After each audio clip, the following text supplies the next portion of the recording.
Le 16 octobre 2009, Ali Bongo Ondimba accédait par le jeu des règles constitutionnelles au pouvoir.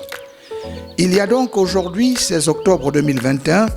12 ans que l'homme qui a succédé à Omar Bongo Ondimba suite à une élection libre et démocratique, après avoir été désigné candidat par le Parti démocratique gabonais PDG, conduit aux destinées du Gabon, pays qu'il rêve de conduire sur les voies de l'émergence dans un proche avenir, en s'appuyant sur le projet de société L'Avenir en confiance, sur la base duquel ses compatriotes l'ont élu. Pour ce faire, le président de la République s'attelle inlassablement à chaque jour écrire une nouvelle page de l'histoire de son pays en s'investissant et travaillant à la réalisation des trois piliers que sont le Gabon industriel, le Gabon vert et le Gabon des services.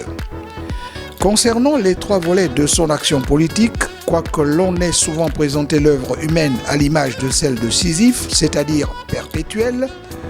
beaucoup de choses palpables ont été faites qui laissent dire à plus d'un Gabonais que le pays est bien sur la bonne voie, nonobstant la modestie de son chef qui a coutume de dire, chaque fois qu'il s'adresse à la nation, que beaucoup a déjà été fait, mais que beaucoup reste encore à faire.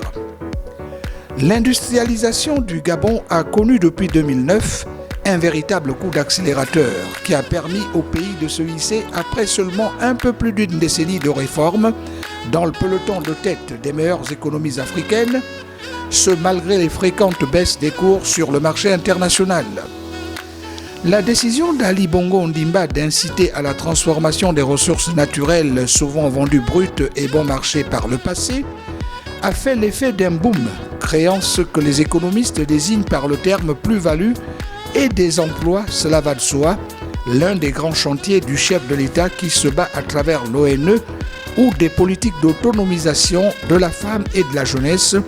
pour que chaque Gabonais puisse prendre en charge son destin et œuvrer efficacement chacun à son niveau à l'édification de son pays. Des politiques d'éducation adaptées sont d'ailleurs entreprises qui mettent plus qu'hier l'accent sur la formation technique et professionnelle qui fait tant défaut au tissu économique gabonais, le pays sous-peuplé se voyant dans l'obligation de recourir à une main-d'œuvre spécialisée étrangère. Pour Ali Bongo Ondimba, il n'est plus que jamais question d'inverser la tendance. Si l'essor économique du Gabon d'Ali fait des émules de par le continent, c'est aussi grâce à l'implantation d'importantes unités de production, notamment dans la zone économique à régime privilégié, GSZ de Nkok, non loin de la capitale Libreville, à partir d'où les produits semi-finis destinés à l'exportation sont transportés désormais par une voie spéciale de dégagement jusqu'au port d'Ovendo qui a ces 12 dernières années connu lui aussi d'importantes mutations, accédant aux standards internationaux et capable de recevoir de plus en plus de fret, d'accomplir des missions plus grandes et pointues grâce à de nouvelles dotations logistiques. La zone économique à régime privilégié de Nkok, nous y revenons pour cette fois signaler qu'elle fait partie de toutes celles existant sur l'ensemble du pays qui viennent avec fierté confirmer que le Gabon, où la préservation de l'environnement est plus qu'un leitmotiv, est bien le bon élève, ainsi qu'il est internationalement présenté dans le domaine de la lutte contre les changements climatiques, domaine dans lequel il va encore s'illustrer à Glasgow en Écosse, en Grande-Bretagne, lors de la COP26, qu'abrite très prochainement cette ville en tant que porte-parole des États africains. Les efforts fournis par les équipes de Nkok ont permis à la zone d'obtenir récemment sa certification ISO pour non-émission de carbone.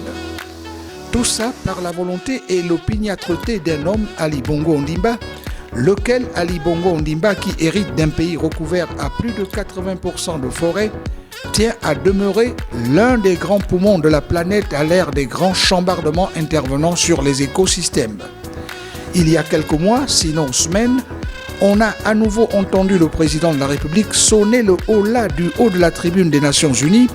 sensibilisant pour une énième fois les États du monde sur l'impérieuse nécessité qu'ils ont à s'associer dans le combat pour la préservation de l'environnement.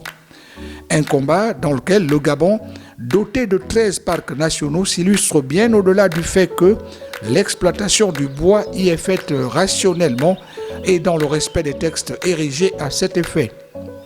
Autre combat qui tient à cœur Ali Bongo Ondimba, celui de la régulation du conflit homme-faune, les deux espèces étant à ce qu'on voit inévitablement appelées à cohabiter de nos jours. De nombreuses dispositions sont prises et sont en train d'être mises en œuvre sur tout le territoire national pour éviter que ni les hommes ni la faune, personne n'ait désormais tort face à l'autre. Le social, le chef de l'État y consacre l'essentiel de son énergie. Fidèle qu'il est à son mot, je ne serai heureux que lorsque chaque Gabonais sera heureux. Ceci expliquant cela, Ali Bongo Ondimba a mis à la disposition de ses compatriotes sans exclusive un outil de référence suscitant l'admiration, y compris dans les pays dits développés. Il s'agit de la Caisse nationale d'assurance maladie et de garantie sociale CNAMGS, qui met à la disposition de tous ceux qui sont immatriculés un ticket modérateur leur donnant droit à de nombreux avantages allant jusqu'à la gratuité pour les porteurs d'affections de longue durée ALD ou les Gabonais économiquement faibles GEF donnant droit à de nombreux avantages, disions-nous dans l'achat des médicaments en pharmacie, l'obtention de soins médicaux dans les hôpitaux ou les évacuations sanitaires. Un ouf de soulagement, n'est-ce pas, pour les petites économies? Pour coller à l'actualité, le président de la République déploie depuis l'apparition du Covid-19 en mars dernier au Gabon toute son énergie dans la sensibilisation et la prise en charge des personnes infectées. Pour être sûr de mieux faire face à la pandémie, il a lui-même montré l'exemple en se faisant vacciner, comme pour inviter tous ses compatriotes à en faire autant. Pour montrer à quel point il fait du combat contre la maladie une affaire personnelle, Ali Bongo Ondimba a, en dehors d'inciter à l'observation des gestes barrières, noué des relations avec plusieurs usines pharmaceutiques à travers le monde qui nous fournissent depuis les vaccins Sinopharm, Pfizer et Johnson & Johnson. Évoquer l'action du président de la République sans faire allusion à sa politique et l'allant diplomatique de son pays, le Gabon, serait un trop grand oubli, car bien de choses méritent d'être dites, sinon relevées sur le sujet. En effet, avec Ali Bongo Ondimba, la paix, la concorde civile et la bonne intelligence avec le reste du monde sont d'actualité, voire se trouvent renforcées. D'où le crédit accordé au Gabon, tant au niveau de la sous-région d'Afrique centrale qu'à celui de l'Afrique tout entière ou du monde, comme en témoigne sa présence en tant que membre non permanent au Conseil de sécurité de l'ONU. Le pays a une tradition et une réputation de pompier intervenant souvent là où se déclare le feu, que ça soit sous la bannière de l'Union africaine, de l'ONU ou à la demande d'un pays ami victime d'une crise.